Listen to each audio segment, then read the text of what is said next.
ሁለተኛ السحر سحر በጣም ከባድ ወንጀል ነው ለምንድን ነው ከባድ ወንጀል የሆነው ታውቃላችሁ መጀመሪያ ደረጃ سحر ለማድረግ ዝም ብሎ سحر አታረግም ከሸይጣን ጋር ጓደኝነት መፍጠር አለብህ سحر ለማድረግ ማን ነው سحر የሚያደርገው እኔ አሁን سحر አድርግ ብትሉኝ አልችልም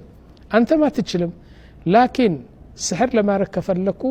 ከሸይጣን መልዑን የሆነው ሸይጣን ከሱ ጋር ጓደኝነት አድርጌ እሱን ያለኝ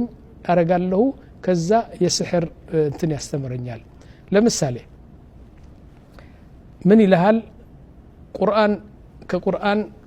ከቁርአን ከመጽሐፍ ቁርአን ወረቀት ይቀድና አንጥፎ ርገጠው ይልሃል ትረግጠዋለህ እንደገና ከቁርአን ከመጽሐፍ ቁርአን ቀዶ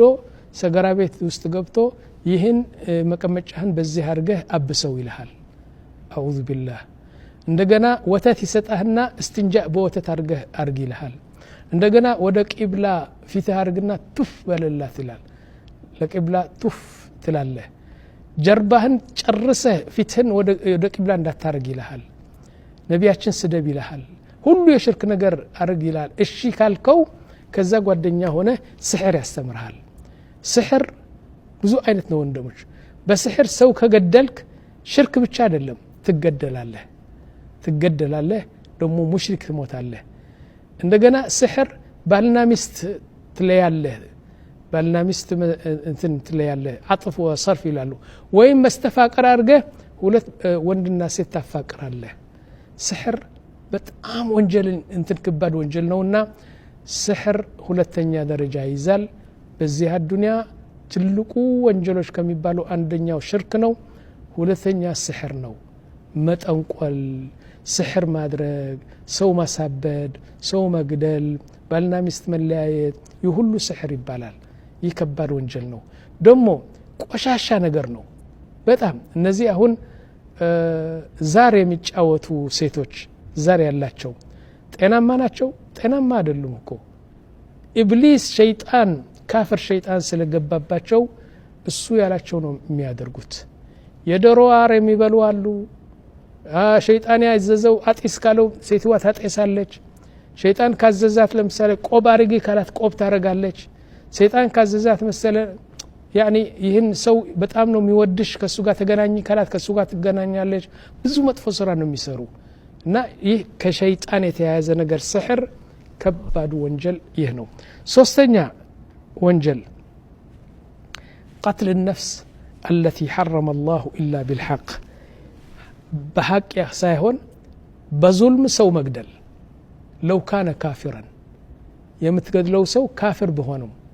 ክርስቲያን ቢሆንም ይሁድ ቢሆንም ኢንሻአላህ መጁስ ቢሆንም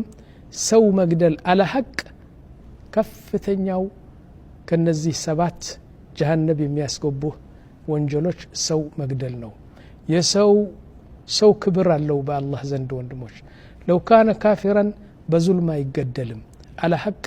የሰው ደም አይፈስም ነቢያችን አንድ ቀን ምን አሉ ካዕባን እንደዚህ አይዋትና ያ ካዕባ አልዋት والله انك شريفه انك ትልቅ ነሻንቺ لكن دم مؤمن واحد اشرف منك ጠብታ ደም በዙልም ከአንድ ሙስሊም ጠብታ ደም የፈሰሰ ካንቺ በላይ ክብር አለው አሉ ካዕባ ክብር አለሽ ላኪን የሙስሊም ደም ካንቺ በላይ ክብር አለ ሱብሃንአላህ አልዓዚም እንግዲህ ሰው አለምንም ሐቅ መግደል ከባድ ወንጀል ነው ስንት ሆኑ ሶስት يعني السحر الشرك السحر قتل النفس አራተኛ أكل الربا ይቀላል ይመስላል አሁን ግማሽ ሙስሊም በአለም ሪባ አረጣ ይወስዳል ሪባ ምንድነው የሚሉት ፋኢዳ نعم ይወስዳል በባንክ 50 ሺህ አስገባና በየአመቱ 5 ሺህ ይመጣልሃል ሪባ ምንድነው የሚባለው ወንድሞች ያኒ ሪባ ይባላል አረጣ ነው አረጣ ይመጣል ይህ አረጣ እውነቴ ነው ልንገራችሁ አላህ ሲጣላው ከነዚህ ሰባት ውስጥ ነው ያስገባው በል ነቢያችን ሰለላሁ ዐለይሂ ወሰለም ምን አሉ ድርሃሙ ሪባ አንዲት ብር ሪባ يعني أشد من 33 زنية عند سو 33 ሴት አምጥቶ ዚና ዝሙት ቢያደርግ ከነሱ ጋር